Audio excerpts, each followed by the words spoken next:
guys, nasa Picnics Grove kami ngayon kasi sarado pa sa Sky Ranch. 10 AM kasi ang bukas ng Sky Ranch. So dito muna kami sa Picnics Grove. We bought strawberry taho.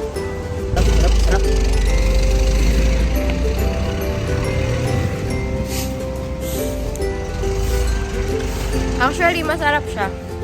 Lasang-lasa mo talaga yung strawberry. Pero, hindi kasi ako mahilig sa strawberry. Pero masarap siya. So, magpe-pay muna kami ng entrance and para sa parking. Parking? Ano masasabi mo sa taho? Strawberry taho. Sarap? Hi guys! Kung pupunta kayo dito sa Picnics Grove, 75 pesos each ang entrance and 20 pesos naman sa parking ng motor. Thank you po. Okay na guys, let's tour na. Nakapagbayad na kami and then ngayon magpapalit naman kami ng outfit.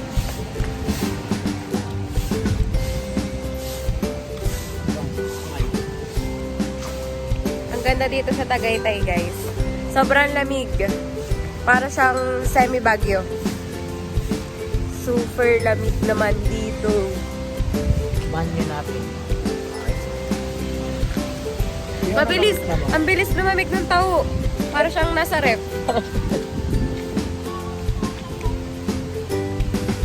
Kanina mainit pa siya, ngayon sobrang lamig niya na guys. Promise, di ako nagbibiro. Sino ka naman papalit na ba? Ako na lang. Magpapalit muna kami guys. Bye-bye! So guys, hindi pa namin na-enjoy ang Tagaytay kasi na-stress pa kami. Kung paano ikakamada ang mga gamit. Sa sobrang dami. Tapos din.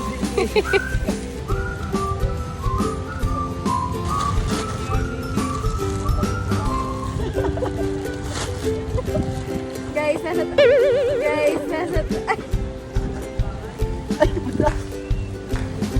struggle is real. So ayun guys, bilang traveler kami at hindi bakasyonista, nahirapan kami sa mga dala namin. Okay guys, ganito kami maggagala. Sobrang dami kasi naming dalang gamit at nakamotor lang kami, so wala kaming lalagyan na iba, kaya pinagsiksikan na lang namin sa bag. Kaya kapag pupunta kayo dito sa Tagaytay, make sure na malaki yung dala nyong bag or konti lang yung dala nyong gamit. And make sure na meron kayong dala na lip balm. Kasi sobrang nagda-dry talaga ang lips ko dito sa sobrang lamig niya. At make sure din na hindi nyo makalimutan ang mga personal things nyo. Kagaya ng kasama ko, nalimutan niya ang belt niya. Pag-start na tayong i-explore ang Picnics Grove.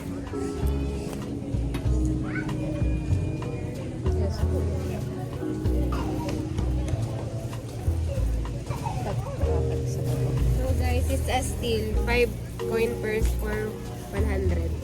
Bili na kayo dito. Asan? Thank po. Okay, so mamaya ulit tayo mamimili ng pasalubong. Mamasyal muna tayo guys. Guys, tapos na kaming mamili ng pasalubong. Show the pasalubong, baby. Oh. Yes. Wala kasing ibang pampasalubong dito na ano, keychain, ganun.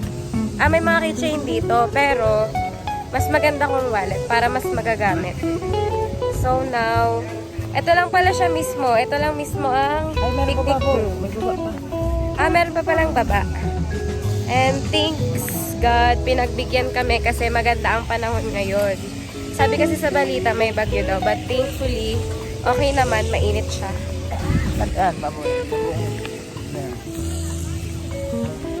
Okay, tapos na kami mag-picture-picture.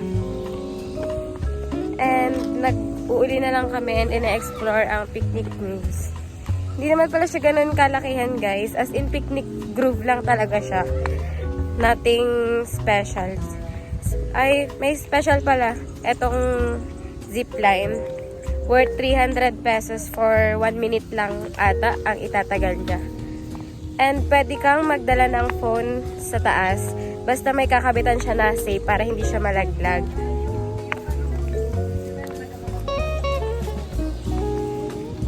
Maganda siya dito kapag gusto nyo ng place para mag-chill at saka para mag-relax-relax kasi kahit madami siyang tao, madami namang space and may privacy pa rin naman kasi bawat kubo ba tawag dito? May cottage kasi and 250 pesos, 400, depends sa size ng cottage na kukunin nyo. Pwede rin namang walang cottage kung mag-uuli lang kayo like us. And maya-maya is aalis na rin kami kasi pupunta kami sa Sky Ranch. Ayan, ipapasyal ko lang din kayo kung ano ang itsura ng picnic group. Ayan, kita ang Taal Lake dito. And ang sabi, pwede daw mag-boating dyan. Kaso 3,000 or 5K. I don't know. Sobrang layo naman babo. Kung sisibin mo. Dito magmumula. Kasi bababa kayo dun. Yung nga iniisip po, saan bababa yan layo ng lake? Ito.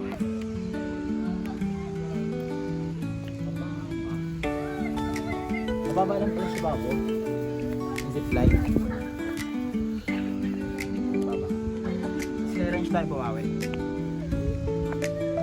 Safe kaya ang zipline? Para pag nalaglag ka sa zipline, sagot kaya nila yun?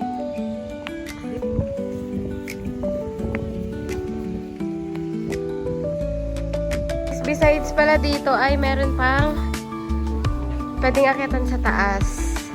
So, let's see if pwede. Pwede siya. Pwede siya umakyat, guys. For picture taking. Okay, let's see. Look. Ayan. Ito. Meron din pala dito sa taas pa. Nabilihan ng mga pagkain.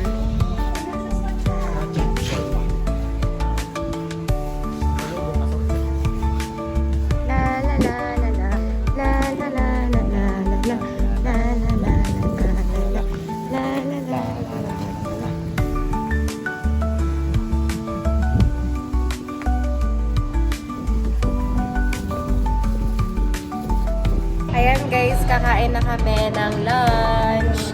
Meron dito na sale ba or promo na 450, isang bulalo na siya, tapos dalawang rice, dalawang drinks. Dito yan sa Picnic Grove sa Bunnies. And sulit siya guys kasi madami yung serving ng bulalo niya and madami rin yung rice. Tingnan nyo. Ayan siya, 2 rice, isang bulalo, dalawang drinks. With my favorite baby. Love you. Love you. Meron din dito pinipindot guys, patawag ng waiter.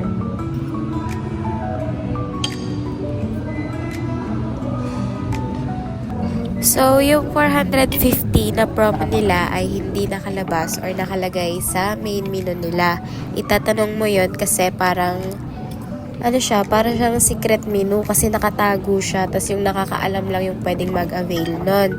So, sabihin nyo na lang yung promo nila na 450, isang bulalo, for 2 rice and 2 drinks.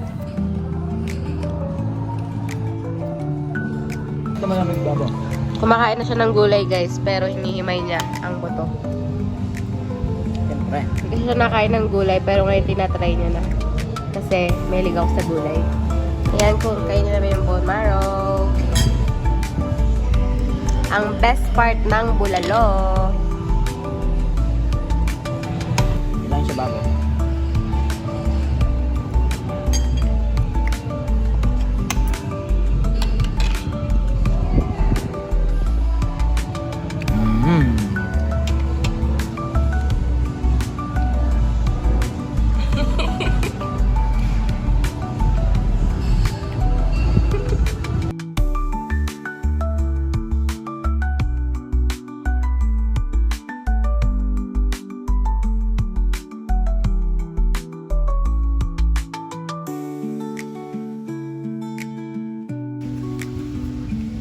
Look!